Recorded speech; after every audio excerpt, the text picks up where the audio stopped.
o jovem e a Bíblia. Olá, seja bem-vindo ao canal Viajando Sentado e hoje vamos falar de uma história muito interessante. E na história de hoje vocês vão poder perceber que é preciso encararmos com muita seriedade todas as oportunidades que nós temos na vida para não cairmos no mesmo erro que o jovem da Bíblia que nós vamos acompanhar hoje caiu. Então, acompanhe a história e espero que gostem. Há muito tempo, as pessoas eram muito apaixonadas pela leitura, porque antes que tivéssemos os meios de comunicação convenientes que hoje temos, as pessoas usavam textos que viajavam para lugares distantes e transmitir para uma determinada comunidade. Mensagens de 2 ou 3 linhas, porém, com uma grande importância nela. Vejo atualmente que tudo ficou virtual. Não gostamos mais do físico que antes tínhamos, razão pela qual já não é frequente ver um grupo de amigos a caminhar por aí num dedo de conversa muito bonita.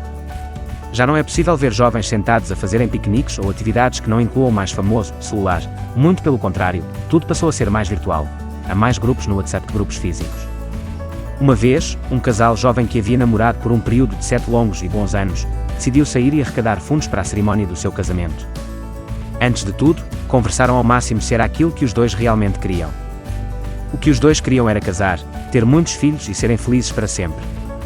Entretanto, começou a maratona da busca do patrocínio para o casamento. Foram para diferentes pessoas, até instituições de empréstimos de juros, e nada tinham acesso. Muita gente prometia, mas depois voltava a ligar e dizia que não seria mais possível arranjar o valor que antes haviam prometido. O tempo foi a passar, e os dois não perderam a fé nem por um instante sequer.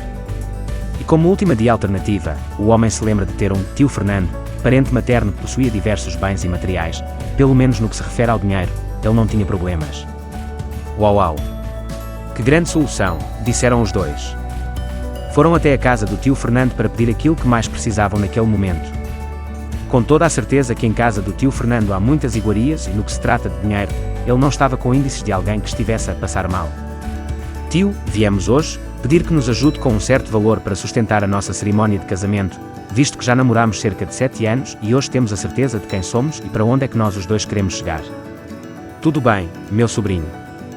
Eu fico muito feliz com a vossa decisão, e já agora deixa-me felicitar porque não é fácil ficar tanto tempo que os dois ficaram aturando o outro, e também estou muito contente por ver que o meu sobrinho já pensa maduro.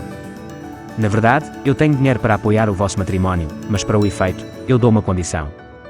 A condição é que vocês se dirijam a uma agência bancária e peçam por emprestado o valor que os senhores acreditarem que será suficiente para toda a cerimónia. Prometo que, no dia que estiverem a casar, hei de trazer todo o valor para poderem devolver à instituição que tiverem emprestado o dinheiro. Jovens pularam de tanta alegria ao saber que seria o tio a tirar 100% do valor que iriam usar para o casamento, e quem não pularia de alegria. Foram ao mesmo dia à procura da tal instituição que os pudesse emprestar dinheiro e marcassem ainda o casamento para o mesmo período. Levaram cerca de 500 mil meticais, valor que seria mais que suficiente para todas as despesas. A seguir foram compras para cá e compras para lá. Compraram um pouco de tudo, como também foram convidadas para a festa, figuras de alta individualidade.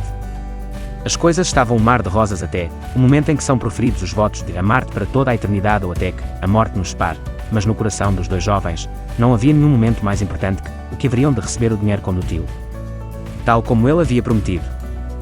O tio não decepcionou e nem os colocou em situação de pânico, porque tratava-se de alguém com cabeça no lugar e cheio de responsabilidades, e sabia muito bem quais eram as suas obrigações para com aquele casal jovem.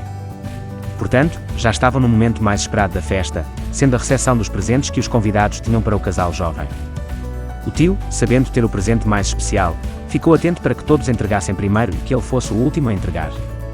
Foram a entregar muita mobília, alguns traziam produtos alimentares até o tecido mais conhecido na África, que é a capulana. Os dois recebiam e logo colocavam de lado porque não queriam que levassem muito tempo ainda até que chegasse a vez do seu tio. Quando veio a vez do tio Fernando, todos os olhares foram postos nele, pois tratava-se do VIP da festa. Fernando, tio, levava apenas uma Bíblia e um discurso. Meu filho, estou muito feliz que tenha realizado essa cerimónia, no dia que foste à minha casa.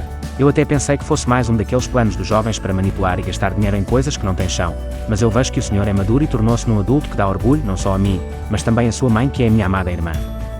E como o seu presente de casamento, eu entrego aqui uma Bíblia, e vou pedir que leia simplesmente a carta de Provérbios, capítulo 18, versículo 22, e que Deus na sua maior plenitude abençoe o vosso casamento para toda a eternidade. Aproximou e entregou a Bíblia ao sobrinho. Aquele foi o momento mais quente que aquele casal teve nas suas vidas. Pegaram a Bíblia e de imediato lançaram, e nem sequer ter aberto e lido o versículo que o tio havia recomendado. Vieram dias de choro e trabalho duro, porque tinham que pagar a dívida a todo o custo, e odiaram tanto o tio que nem mais queriam saber se tinham laços com ele ou não. Graças a Deus, e ao esforço que tiveram, que no 3º ano depois do casamento, conseguiram pagar a dívida. E no dia que completavam os 3 anos, surpresos, olham para quem vinha no fundo da estrada. Era o tio Fernando a se aproximar. O tio Fernando, calmo como sempre foi, chegou, puxou uma cadeira porque ele pode perceber que o clima aí naquela casa não estava tão bem e havia muita coisa que ele esperava que tivesse mudado e não estava como a mente acusava. Então calmamente ele disse: "Por que é que ainda estão nestas condições até hoje? O que se passa? Usaram mal os conselhos que eu entreguei." Muito chateado o jovem responde: "Mas como o tio queria que nós tivéssemos mudado de vida só com uma Bíblia nas mãos. Sacrificamos tudo o que tínhamos durante todos esses anos e conseguimos pagar a dívida. Onde está a Bíblia?" Leram o versículo. "Não lemos coisa nenhuma. Se a Bíblia que o tio quer, ela está aí, ninguém tocou nela desde que o tio deixou aqui em casa." Tio Fernando rematou e disse: "Os senhores serão um casal pobre para toda a vida, e a sorte que tiveram uma vez não pensem que terão 2 ou 3 vezes." No dia que eu disse para ler o versículo, não era nada mais e nada menos que uma maneira segura de vos entregar um cheque com um valor de 5 milhões de meticais, e que junto da Bíblia seriam um casal abençoado como sempre aparentaram ser. Fui observando a minha conta bancária para ver se os meus sobrinhos haviam entendido a mensagem e 2 anos depois retirei o valor. Devido à falta da prática na leitura, perderam a maior bênção nesta vida. Poderiam ter construído o vosso império, e esse era o meu desejo. Leiam livros, meus sobrinhos, principalmente a Bíblia, contém muita instrução e vida nela. Assim, o casal viveu pobre e endividado para toda a vida.